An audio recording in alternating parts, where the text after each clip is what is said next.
Because of the government shutdown, roughly 420,000 Americans across the country are going without pay and have missed, at this point, at least a couple paychecks. Imagine going a month without any income. Would you still be able to pay the bills? Most people wouldn't. As Bro has mentioned before on the show, 40% of U.S. adults don't have enough money in savings to cover a $400 emergency.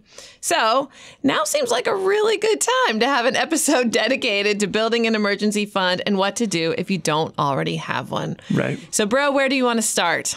Well, I'll start first of all. I talked about this a little bit in the last episode, but people have been focusing on the shutdown on the federal employees. And some people are saying, like, well, they're going to get their money eventually. But this is affecting an estimated 4 million contractors. And then there's so many businesses that are built around the federal government. Suppliers, restaurants, cab drivers, service providers. They're not going to get paid. Like, they're just missing out on their business. You know, we here at Fool HQ, we're at Alexandria, Virginia. We're in the suburbs of Washington, D.C. We all, I assume, know people who are being affected by this, including spouses of fools who are being affected by this. So it is pretty widespread. And there's no question that the economy is going to take a little bit of a hit because of this. Standard & Poor's actually estimates that very soon the cost of the shutdown is going to exceed the cost of the wall that President Trump wants. So it's kind of crazy. But the bottom line is, and we talked about this a little bit in the planning meeting, that if a lot of people would have thought, well, I'm a government employee, I have a safe job. For example, the people in the Coast Guard, right? And I was, fun fact, I was accepted to the Coast Guard Academy, and I had this ultimate, I was thinking of going into the Coast Guard and fly helicopters, but instead I decided I wanted to be a priest, so I didn't go. And we see how that worked out. But you think, like, if you're in the Coast Guard, your paycheck is saved, and this happens. And really what it goes to show, no matter what situation you're in, something unexpected could happen.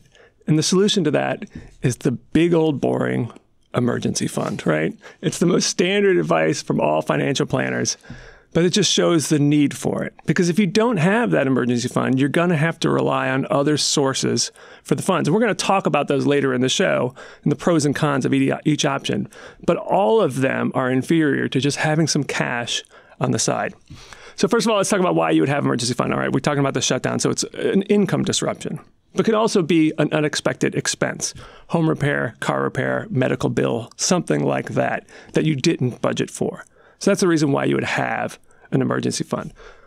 What should the size of the emergency fund be? The thing we've always said, 3 to 6 months of must-pay expenses. So it's not 3 to 6 months of income or 3 to 6 months of expenses. It's the must-pay expenses. Not Netflix. You feel like that's a must, but it's not. So, but then I was thinking, you know, I've been saying that for years because that's what I've always heard from you for years. And I was wondering, where did that come from? Was it like one person who's the first person who said that and is given credit for it? And the answer is, I couldn't find an answer to that. Oh, yeah. But what I did find is there actually is, while that's the consensus on it, there is a bit of disagreement. So first of all, there are people who think 3 to 6 months is too much. You have other ways to pay bills. And again, we'll talk about those in a little bit. But some people do think that having that much cash on the side, you're missing out on opportunity cost, what you could have gotten if it were in the stock market, or the things you could have spent it on and had some fun. I don't agree with that, but there are people who believe that. Then there are people who believe it should be bigger. So Susie Orman thinks it should be 8 to 12 months of expenses. David Bach, another well-known personal finance writer, thinks it should be at least a year. Wow. And his emergency fund is 2 years. Wow. And then I was thinking, well, is there sort of any empirical evidence for the size of an emergency fund? Well, I looked, and fortunately, Bankrate just came out with a survey. Basically asked people, have you had an emergency and how big was it? And they found that 30% of respondents reported that either they or an immediate family member have experienced one major unexpected expense. The average of that expense was $3,750. And a third of that, more than a third of it, it was more than $5,000. So that says right there that based on that evidence, a good emergency fund should at least be $4,000, $5,000, $6,000.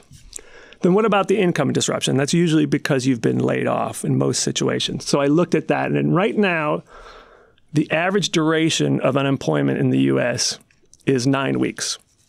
So a couple of months. And that's about the long-term average. But when you look at things like the Great Recession of a decade ago, that spiked to 24 weeks. So basically, on average, the unemployed person was out of work for a half a year. Wow. So in those types of situations, I don't think you need an emergency fund for those outlier experiences. I mean, that was the worst economic downturn since the Great Depression. But it definitely makes sense that when you look at the average unemployment of being more than 2 months, it points to like, yeah, that whole like 3 to 6 months, it's not a bad guideline. So we should point out that one of the reasons why some people think you don't really need that big of an emergency fund is because when you've been laid off, in many situations, you get a severance pay, right?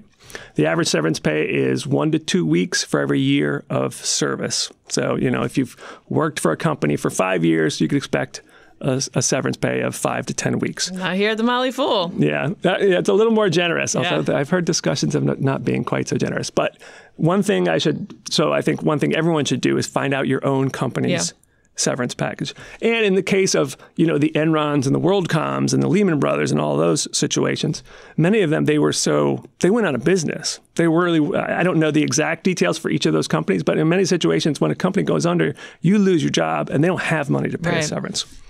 There's also unemployment benefits, and those are run by each state. But the maximum they pay per week is pretty low. The average across the country is $400 per week, so $1,600 per month. Not a lot of money. Better than nothing, but not a lot of money. For those federal employees out there might be wondering, can you apply for unemployment benefits? Depending on your situation, the answer is yes. Oh, good.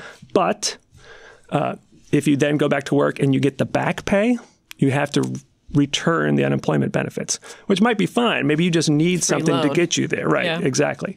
But so certainly for people in that situation, it's something to look at. So bottom line, what should the size of your emergency fund be? I still stick with the 3 to 6 month must-pay expenses. The type of situations that would say, like, I need to have a bigger one, I have big non-negotiable expenses like a mortgage or a car loan. I have a big family. I don't have extended family who can help me. Those are all, and I have a job that is more likely that either A, I'm going to lose it during the next downturn, or at least my pay will be somehow affected by that. So those are all factors that you would use to determine the size of your emergency fund. What should it be in? Cash. Plain and simple. Now, these days, you can get a higher yield. The Motley Fool has a website called The Ascent where you can find some good yields. CDs now are actually paying upwards of 3%, some over 3%.